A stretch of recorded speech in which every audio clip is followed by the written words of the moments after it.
Good morning, good afternoon, good evening, folks. Michael Zuber, one rental at a time, back with my real estate entrepreneur, Omar Alfaro. How you doing, buddy? Good. What's up, Michael? What's up, everybody?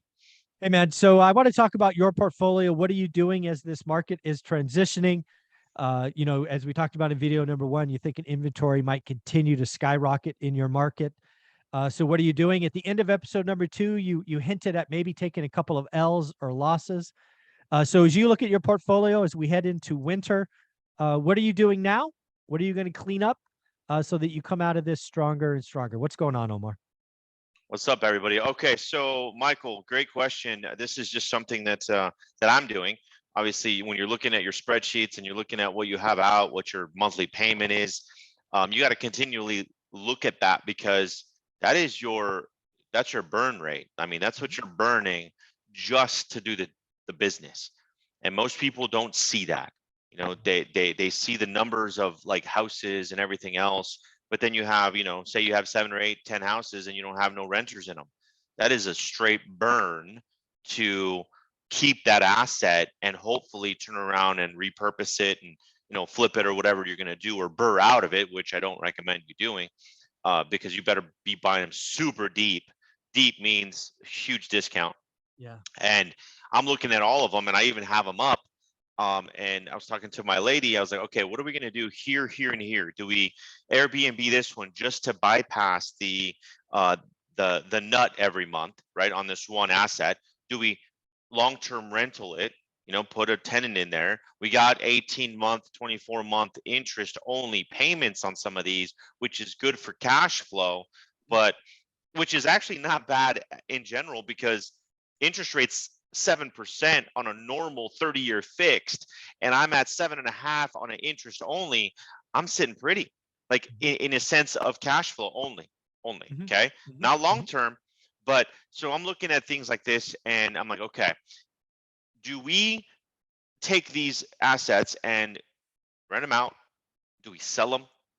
Things that we were going to keep, do we sell because we can still, create a good profit back to us?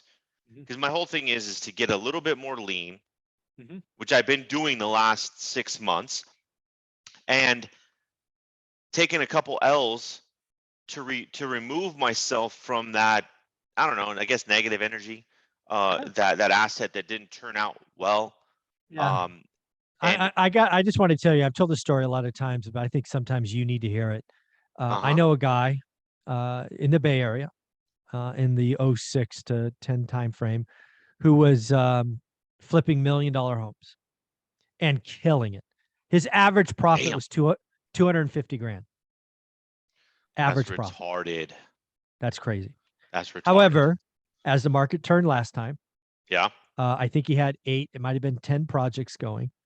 And the one that he had on the market, he was offered a deal that would have guaranteed a 50K loss.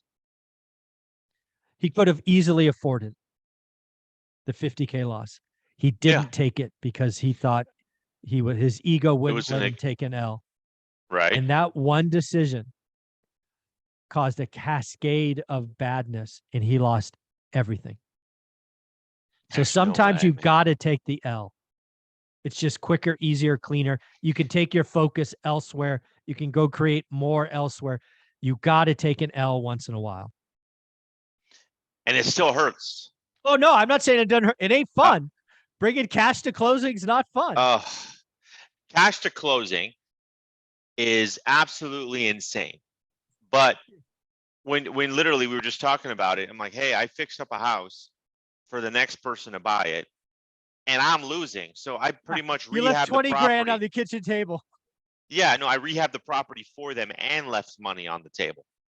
Yeah, here you go. Have fun. Thank you for buying an asset that I shouldn't have bought. So it sucks, but I mean, and that's going to happen, I think, 2 times right now in this group of this cluster of investments that I purchased. But if I get away with only 2 losses, ain't bad. So let's talk about those 2, because again, I always think there's lessons hidden in pain. Right. Did these projects take longer than you expected? Right? You thought they were 4 months, they turned into 8 months. Is that what happened? I'm just going to guess. No. I have no idea. Okay. So they were quick. It was not relatively quick, but they were 4 or 5 months, and But you planned for 4 or 5 months. right, and Okay, all right. I didn't think it was gonna fall as fast as it did either. Obviously, we we're not we don't have crystal balls to tell us No. exactly what's happening. Okay. And So go ahead, hold sorry. on. Let me walk through this because sometimes the time gets you, right? It was 4 months, it turned to 8 because of permitting or something. So that didn't happen. Correct. Second, did you have cost overruns or break-ins or just extra stuff in the repairs, or did you come in pretty much on budget?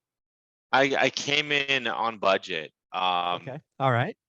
So the market did this to me, Yeah, I was but gonna say I'm that's gonna kind of say it was me. so in essence, you didn't because the only other variable was you didn't buy it cheap enough. Correct. Yeah. Because the market turned and now, what you thought Correct. the ARV was is not the. So basically this is an ARV mistake. 100% ARV mistake. Yeah. But I take responsibility on not As you should. Yeah. I buying mean, it you cheap enough. yep. Yeah. And So, again, this again, just honest reflection, right? mhm, This is why you and I said, and I have the video evidence in your playlist, the last 2 years have been the best time ever to flip. ever. People were cutting corners. They were taking 75% ARV to 78% to 80. They were letting the market bail them out. Y'all got a little lazy. You weren't buying well enough.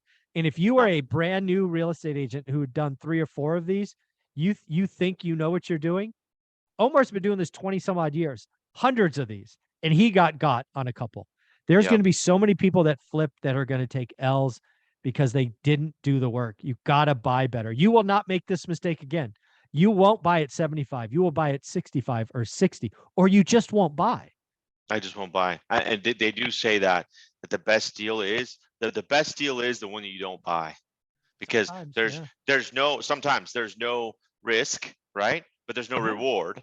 But you keep your money until you know exactly when to pull out that sniper rifle and Yeah. and hit that target. Yeah, I've heard from people who have large operations like this because I haven't done a flip in, oh wow, 12 months probably. Hmm. Because I don't have a team. I don't have overhead. Sometimes guys like you have a team and you're like, hey, I got to keep them busy. I don't want to lose them. I've never had that feeling. Did you have some of that as you were doing skinnier and Uh, skinnier uh, deals? you know what? In the very beginning, I already knew that, we were 12, 18, $20,000 flips. That was our profits, you Mhm. know, and I'm like, okay, well, if I keep the guys busy and I'm still turning forward. All right, cool. Now, I mean, we were turning forward for 80, 100K flips, You're like, let's and go. let's go. Let's get more crews, right? So right now Right. I do have 4 crews actually, um, and 3 locally, and then 1 that's out of the area. But holy shit, man, that's all I gotta say is like, um, and what's crazy, this is the other part. If things are slowing down, right, and I'm trying, and they see it on the wall, like, hey, Yeah. there's not enough deals coming, they're gonna start probably overbidding the job because they want to make more money for the job. They So got to pay. They that's got to pay that's their bill. another avenue. Yeah. Yeah. Yeah. So it's something It's that we're changing, and it's like, you know what? I don't care. I won't buy a deal, yeah. and I let them all know that if I don't have deals for them, Yeah. then we're gonna need to be creative and start helping other people just remodel their houses. Exactly. Exactly. Yeah, this is gonna be very interesting. Again, I think winter, as I've said, from September 15th to March 15th, real estate transactions are going to crash. Buyers are priced out. Sellers are going to sit back. Flipping's not going to be very profitable. It's the time to buckle up and see where this thing goes. Omar, where can people find you? Guys, follow me out on IG, Invest with Omar. You'll have another IG page as well called The Omar Alfaro. Both of them, you can get a hold of me. I'm transitioning everything to Invest with Omar is going to be my primary main page, but it's going to take some time. So help me out. Go follow me there and you get more content. Awesome. Thanks, buddy. I appreciate you. You're welcome. Thank you.